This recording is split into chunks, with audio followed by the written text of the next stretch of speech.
Continuamos, amigos, en Universidad Somos Todos, y nuestro programa del día de hoy muy interesante, con nuestros invitados de honor, Monseñor Baltasar Porras, arzobispo de la Arquidiócesis de Mérida, y el profesor Mario Bonucci Rossini, rector de nuestra universidad. Él es de la casa, pero bueno, igual le merecemos pues reconocimiento por su labor aquí en la institución. Bueno, hablando de reconocimiento, Carmen, yo debo aprovechar la oportunidad para felicitar al secretario, a José María Andere. Fue reconocido, le hicieron un reconocimiento en Trujillo muy importante. Es padrino de una de las primeras promociones, porque eso hay que decirlo también, de comunicación social. De comunicación social allá en el estado de Trujillo. De verdad, José, felicitaciones. Eso revela el trabajo que está haciendo la Secretaría en la universidad, específicamente en Trujillo.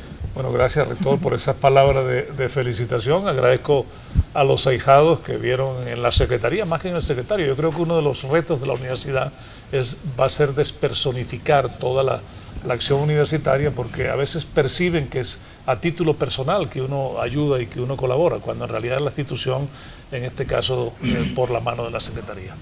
En este segmento, Carmen, habíamos decidido conversar un poco sobre ese fabuloso acto de canonización de dos nuevos santos. Juan XXIII, el Papa bueno, ¿no? El Papa era un dicharachero, un hombre voluminoso, ¿no?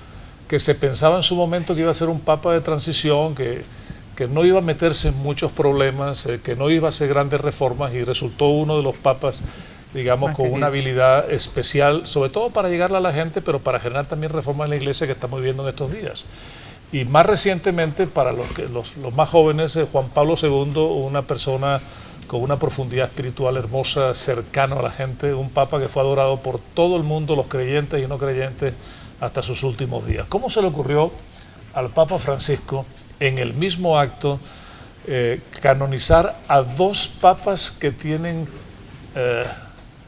mucha semejanza, pero que tienen grandes diferencias? ¿Cómo logró ese hombre, que está demostrando ser un político de primera fila, coordinar toda esa cosa en un solo acto? Mira, hay una anécdota bien interesante, que fue el segundo o tercer día de la elección del Papa.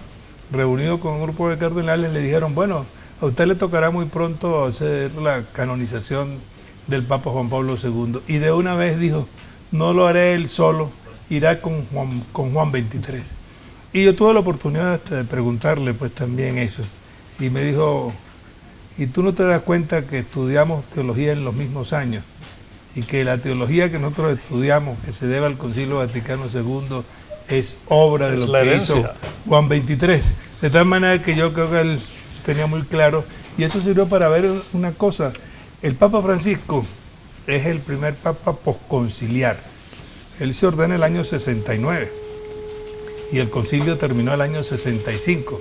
No se ordenó antes por toda esa formación que tienen los jesuitas y los años que tienen que pasar pues de maestrillo, pues que se llama, pero si no hubiera prácticamente coincidido con los 4 años de las sesiones del concilio.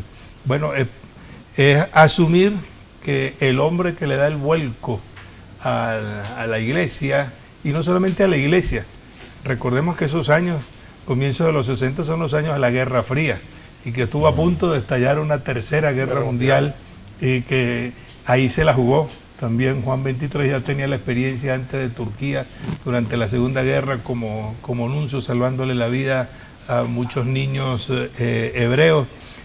Y por eso la encíclica Pacem in Terris, publicada unos meses antes de su muerte, viene a ser el colofón de todo un trabajo que se hizo para que las grandes potencias no hubieran acabado con la humanidad. De tal manera que es importante. Y además, un hombre de diálogo, como fue Juan XXIII, porque él fue el que le dio inicio en Venezuela a las conversaciones entre el gobierno y el Vaticano para superar el patronato eclesiástico, que terminó pues con la firma del convenio, ya muerto él el año 64, de tal manera que es importante este Papa, y además fue el que nos regaló el primer cardenal venezolano, que además fue gocho. Bueno, andino, merideño. Yo debo, aunque no soy muy experto en el área, no pierdo las esperanzas de que Baltasar Enrique Porras Cardoso se llega a cardenal, sea cardenal. Y cuando llegue a ser cardenal, haremos la campaña necesaria y suficiente para que llegue a papa. Esa Ahora, esperanza no la perdemos. Juan Pablo II, más cercano, intempore, o sea, Sí. para esta juventud inclusive, ¿qué destacas en él? Un hombre inclusive cercano a Latinoamérica, el Papa viajero, visitó una cantidad enorme de países y nosotros tenemos acá el testimonio del año 85, ¿verdad? De hecho, la parroquia Jesús Maestro, la parroquia más grande universitaria de toda Latinoamérica, tiene mucho que ver con la visita papal. ¿Qué rasgos importantes de la personalidad de Juan Pablo II, más allá de la parte de los milagros que se requieren para llegar a ser santo, qué resalta de su personalidad y de su legado? Mira, y creo que un programa como este tiene mucha mayor resiedumbre, pues hablar de su relación con todo lo que fue el mundo universitario. Primero fue capellán universitario en su época de sacerdote y le tocó en una ciudad como Cracovia que tiene pues también un gran movimiento estudiantil y universitario. Pero en el caso concreto de Venezuela, y me lo señalaban en Roma hasta mucho tiempo después de este viaje. Muchos de los encuentros en Caracas se hicieron en terrenos de la UCB. La misa en Maracaibo se hizo en terrenos de Luz. La misa en Mérida se hizo en terrenos de la ULA. Eso no se dio casi en ningún viaje porque además uno dice, no, que era un terreno de la Universidad Católica. No, universidades del Estado, universidades laicas, pero universidades pues abiertas a todo tipo de pensamiento.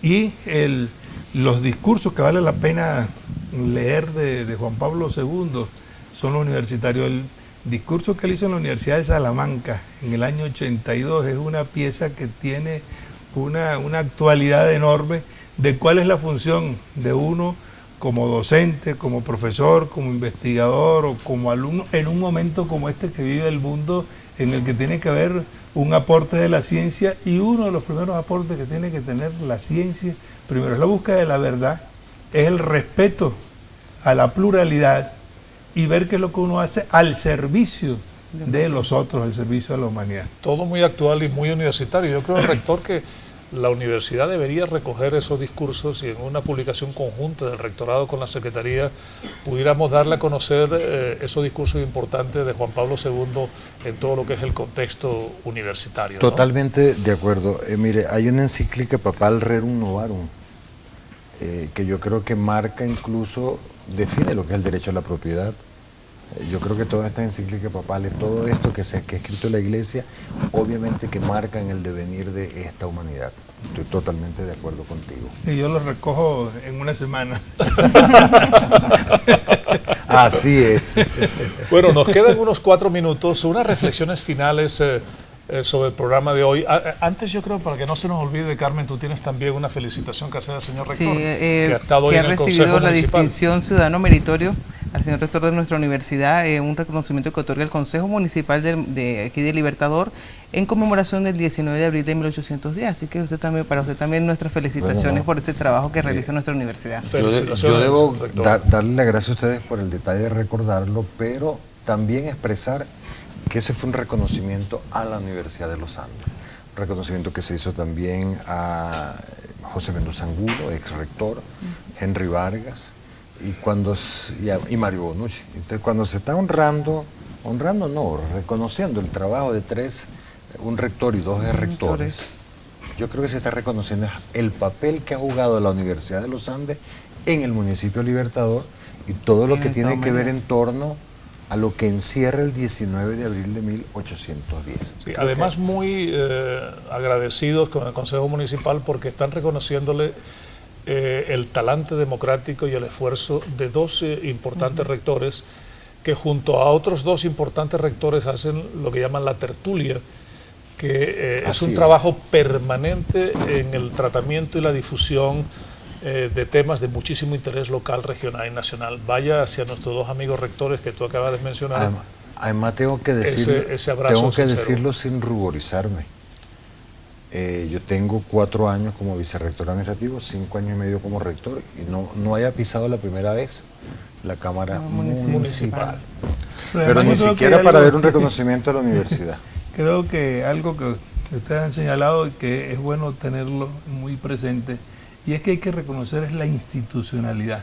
Cada uno de nosotros en las instituciones que representamos somos de paso, y creo que es una costumbre muy mala pues que se ha sembrado en Venezuela, no de ahora, porque viene de antes. El que tiene que aparecer es el nombre del alcalde y del gobernador o de quien sea, como si eso es una obra mía, ¿no? Uno es un servidor público y está puesto para cumplir allí algo. Ni siquiera hay que darle las gracias a uno por lo que hace. Es un trabajo. Sí, es un trabajo que uno hace y a uno lo ponen no de adorno, ni de florero, ni para que se aproveche, sino para que le sirva a la comunidad. Si no, pues no tiene razón de ser. Y más recientemente pasamos de que apareciera esta es una obra del gobernador tal, y le hemos puesto la cara de las personas, ¿verdad?, que son temporales en los cargos, cosa que hace que se genere un culto excesivo a la personalidad que no es conveniente, porque la gente termina pensando que eso es de uno. O sea, uno en el momento que personifica la acción pública, jura y perjura de que yo soy el dueño de eso. Y eso genera distorsiones, genera las cosas que estamos acostumbrados en el país, recto, a dedo, la discrecionalidad, que son cosas que tenemos que desterrar de todo el ejercicio de la función pública. Y Mérida ha sido grande porque ha tenido instituciones fuertes y sólidas, así es. El ayuntamiento, que es hoy día la alcaldía, que ha sido la universidad y que ha sido la iglesia.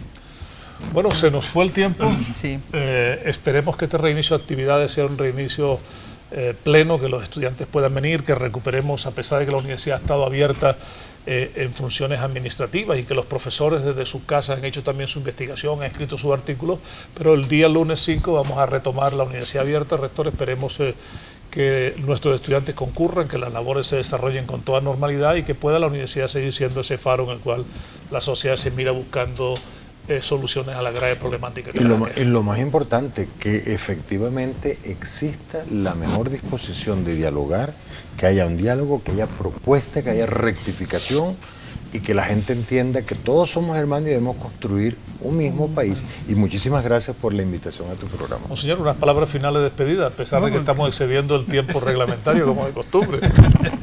Pues, creo que programas como este nos tienen que servir a todos para tener esa amplitud y esa búsqueda del bien de toda nuestra sociedad. Que el Señor y la Virgen sigan bendiciendo a nuestra universidad, a nuestra ciudad y a toda nuestra región. Amén. Amén. Que Dios nos dé salud para seguir luchando y seguir trabajando por nuestra universidad y por nuestro país. Carmen. Sí, amigos, llegamos al final del programa del día de hoy. Muchísimas gracias a nuestros invitados, al profesor José María Anderes, por supuesto, por acompañarnos en el día de hoy como siempre. Será hasta una próxima oportunidad. Buenas noches.